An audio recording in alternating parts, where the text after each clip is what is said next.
Acolyte is not Star Wars. It never was and it never will be. It is complete disaster.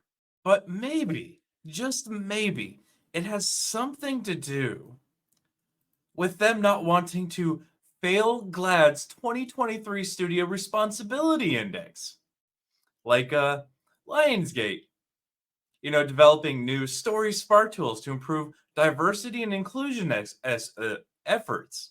And in case you're not aware of what that all entails, let's take a quick peek here at the 2023 Studio Responsibility Index, where the Vito Russo test, taking inspiration from the Bechdel test.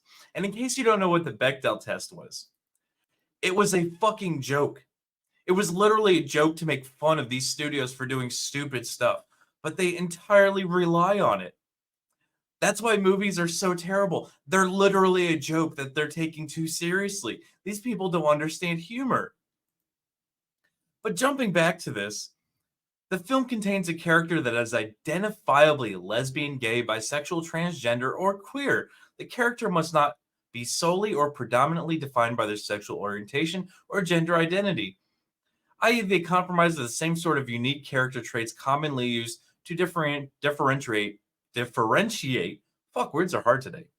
Straight cisgender is not a real thing, characters from one another. That is why they make these lesbian characters seem male. They are trying to make the gay, lesbian, transgender weirdos meet the not the typical normal stereotype that they're supposed to be. But jumping back into this, just so everybody can make it make sense. Yeah, the entire thing's based off a joke. So back to the Acolyte. And sadly but unsurprisingly delivering on previous whispers, the third episode of the Acolyte has made a absolutely massive, ostensibly identity politic motivated change to one of the franchise's most pivotal pieces of original pre-Disney lore. That's what they've been trying to do from the start. That's why they made the park, not any of the prequels. And I say prequels as anything pre-Disney owned movies. Everything before it they want to destroy so they can make it this weird faggotry lesbian garbage. In current Star Wars canon, the power to create life via the direct manipulation of the Force is considered a near impossible feat, even for the most storied of users. Yes, the original Sith, who were their own species, couldn't do it.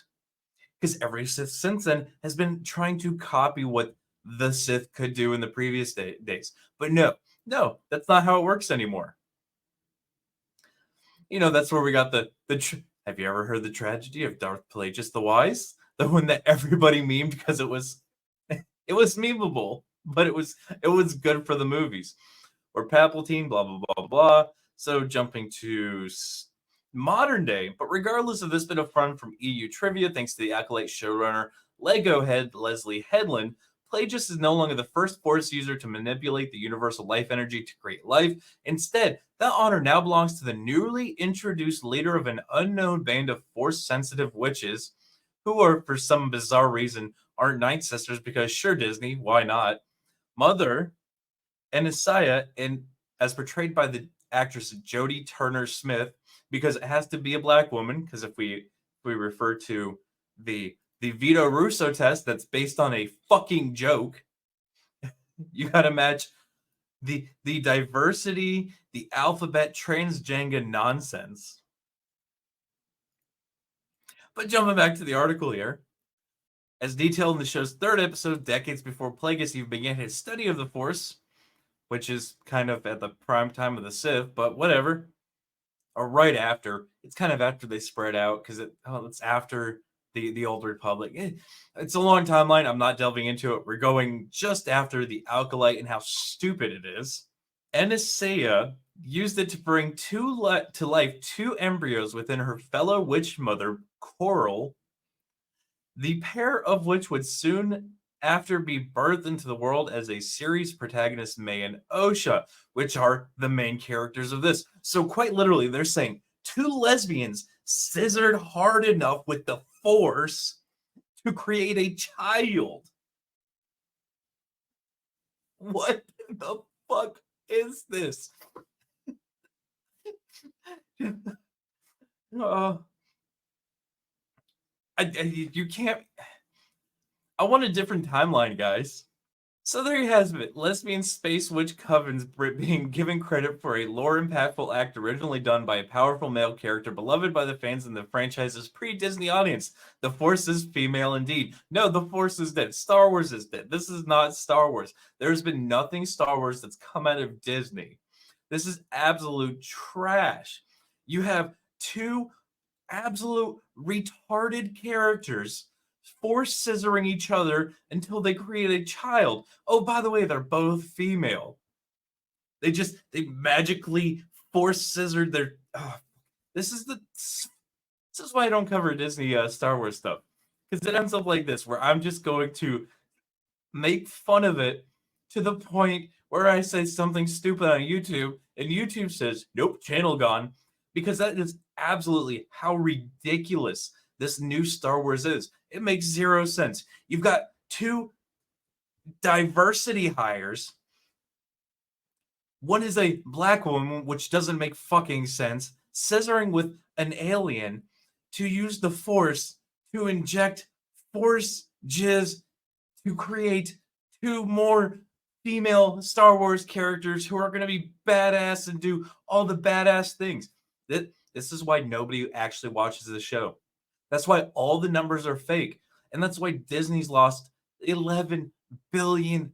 It's because nobody actually wants to watch this absolute fucking garbage. So instead of my normal, I want to hear everybody's thoughts on this. I want to hear everybody's joke on this. I want to hear all the jokes in my comment section. I don't care how bad they are. I'm going to approve them if YouTube says they can't show them. I will do it. I want to hear all the jokes about the diverse fake lesbians dry humping the Force to create kids somehow. Oh, by the way, they're also going to be female because the only guy in this show self-deleted because he was white from white guilt. But just but there's no politics in Disney. This isn't anything political, guys. Don't worry. Anyways, I want to hear all the jokes. Make all the jokes. But while you're there, smash that like button. Make sure you subscribe. And for the love of God, share this one out. But until the next one, guys, be easy like sleazy.